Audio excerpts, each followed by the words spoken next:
আসসালামু আলাইকুম রহমতুল্লাহি ওয়া বারাকাতুহু।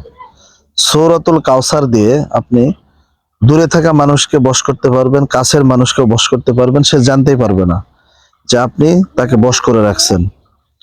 এরকম একটা ভিডিও আজকে আপনাদের সামনে উপস্থাপন করব। ভিডিওটি না টেনে শেষ পর্যন্ত দেখবেন।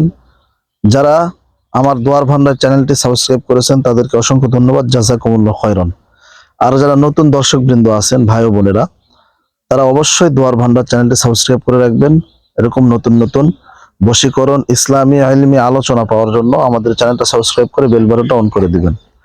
সম্মানিত প্রিয় দিনী ভাই বোনেরা, আপনি কিভাবে বশ করবেন, কাকে বশ করবেন, সেটা আপনার উদ্দেশ্য।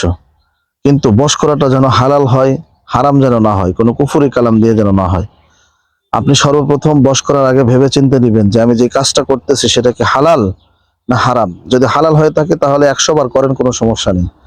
আজকে যে মানে ভিডিওটা বা যে আমলটা আপনাদেরকে শিখিয়ে দেব, এটা একদম কোরআনী আমল, কোনো এখানে কোনো দুর্নীতি নেই। প্রিয় দিনী ভাই বোনেরা, আপনার কথা না বাড়িয়ে চলুন ভিডিওটি শুরু করে দিই। সর্বপ্রথম আপনি পবিত্র একটা জায়গাতে বসবেন। বসার পরে আমলটা খুবই গুরুত্বপূর্ণ, একটু মনোযোগ দিয়ে শুনুন। বসার পরে সর্বপ্রথম ইস্তেগফার পাঠ করে নেবেন। আস্তাগফিরুল্লাহ, আস্তাগফিরুল্লাহ, আস্তাগফিরুল্লাহ। তারপরে দরুদ ইব্রাহিম 3 বার পাঠ করে নেবেন। আল্লাহুম্মা সাল্লি আলা মুহাম্মাদিন ওয়া আলা আলি মুহাম্মাদ কামা সাল্লাইতা আলা ইব্রাহিম ওয়া আলা আলি ইব্রাহিম ইন্নাকা হামিদুম মাজিদ। আল্লাহুম্মা বারিক আলা মুহাম্মাদিন ওয়া আলা আলি মুহাম্মাদ কামা বারাকতা আলা ইব্রাহিম ওয়া আলা আলি ইব্রাহিম ইন্নাকা হামিদুম মাজিদ। পাঠ করে নেওয়ার পরে আপনারা 3 বার সূরাতুল ফাতিহা পাঠ করবেন, সহিভাবে, শুদ্ধভাবে। বিসমিল্লাহির রহমানির রহিম, আলহামদুলিল্লাহি রাব্বিল আলামিন, আর রহমানির রহিম, মালিকি ইয়াউমিদ্দিন, ইয়্যাকা না'বুদু ওয়া ইয়্যাকা নাস্তাঈন, ইহদিনাস সিরাতাল মুস্তাকিম, সিরাতাল্লাযীনা আন'আমতা আলাইহিম গায়রিল মাগদুবি আলাইহিম ওয়ালাদ-দাল্লিন।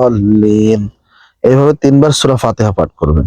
করার পরে আপনি এইভাবে বৃদ্ধাঙ্গুল দিয়ে কনিষ্ঠ আঙ্গুলের গিরাতে হাত রাখবেন। রাখার পরে আপনি বিসমিল্লাহির রহমানির রহিম পাঠ করে আপনি যাকে ভালোবাসবেন, তার ছবি থাকলে ভালো হবে, ছবি না থাকলে তার নামের উপরে, তার নাম যেটা সেটা মনে মনে ধারণ করবেন, স্মরণ করবেন।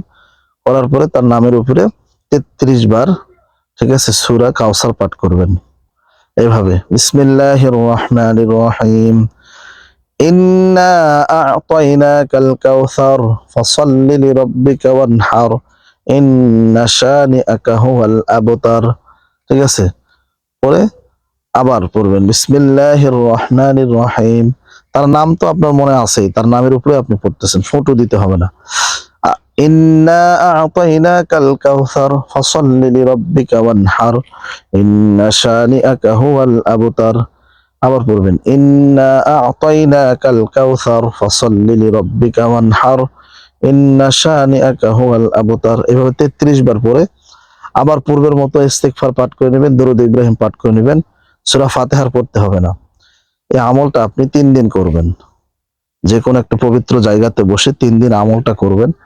যার উদ্দেশ্যে করবেন, আল্লাহ যদি চায়, আপনার রুহানিয়ত যদি ভালো থাকে, আমল যদি ভালো থাকে, সত্য কথা যদি বলতে পারেন, ইনশাআল্লাহ আপনি যে কাউকে বশ করতে পারবেন। সেটা আপনার ছেলে হোক, মেয়ে হোক, অফিসের বস হোক, প্রেমিকা হোক, স্ত্রী হোক, স্বামী হোক, ঠিক আছে, আপনার ভাই হোক বা আপনার অফিসের কলিগ হোক, ঠিক আছে, যারা কথা শোনে না তাদেরকে আপনার বশে আনতে পারবেন ইনশাআল্লাহ।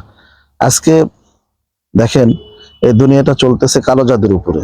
তাই আপনারা প্লিজ সূরা ফাতিহা দিয়ে আগে কালো জাদু কেটে নেবেন, তারপরে এই আমলটি করবেন ইনশাআল্লাহ। আমি মনে করি আমি যেভাবে দেখিয়ে দিলাম, সহি শুদ্ধভাবে যদি ঈমান নিয়ে করতে পারেন, বিশ্বাস একিন নিয়ে যদি করতে পারেন, ইনশাআল্লাহ এই আমল দ্বারা কাজ হবে 100%।